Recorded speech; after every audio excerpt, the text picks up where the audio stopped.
ഭൂമിയുടെ ലഭ്യതക്കുറവ്, ഭൂമി സ്വായത്തമാക്കുന്നതിനുള്ള പരിമിതികൾ, നിയമപരമായ വ്യക്തതയില്ലായ്മ എന്നിവയാണ് കേരളത്തിലെ വ്യാവസായിക അടിസ്ഥാന സൗകര്യ അഭിലാഷങ്ങൾക്ക് ഏറ്റവും വലിയ തടസ്സം.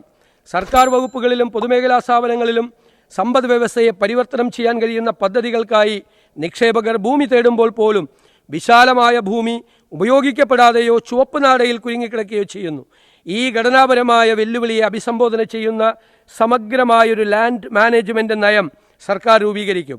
വകുപ്പുകളുടെയും പൊതുമേഖലാ സ്ഥാപനങ്ങളുടെയും മിച്ചമുള്ളതും ഉപയോഗിക്കാത്തതുമായ ഭൂമി ഉപയോഗിച്ചൊരു ലാൻഡ് ബാങ്ക് സൃഷ്ടിക്കുന്നതിനായി ഒരു ലാൻഡ് മാനേജ്മെൻറ്റ് ഫ്രെയിംവർക്ക് ഉണ്ടാക്കുകയും ആവശ്യമായ നിയമനിർമ്മാണം നടത്തുകയും ചെയ്യും.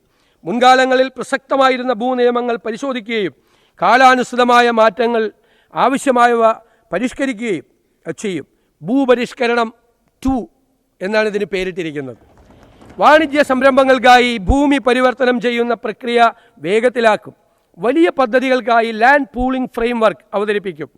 ഭൂമി ഏറ്റെടുക്കൽ പ്രക്രിയകൾ സമയബന്ധിതവും സുതാര്യവും പ്രൊഫഷണലായും കൈകാര്യം ചെയ്യുന്നതിനും തുടർ നടപടികൾ സ്വീകരിക്കുന്നതിനും സർക്കാർ ഏജൻസികളായ കിൻഫ്രയെയും ഇൻകലിനെയും ശക്തിപ്പെടുത്തും. ഈ നയം കേരളത്തിൻ്റെ സാമ്പത്തിക ഭാവിയുടെയും ജനങ്ങളുടെയും പ്രയോജനത്തിനായി ഭൂവിഭവങ്ങളെ ഉപയോഗപ്രദമാക്കുന്നതിന് സഹായിക്കും.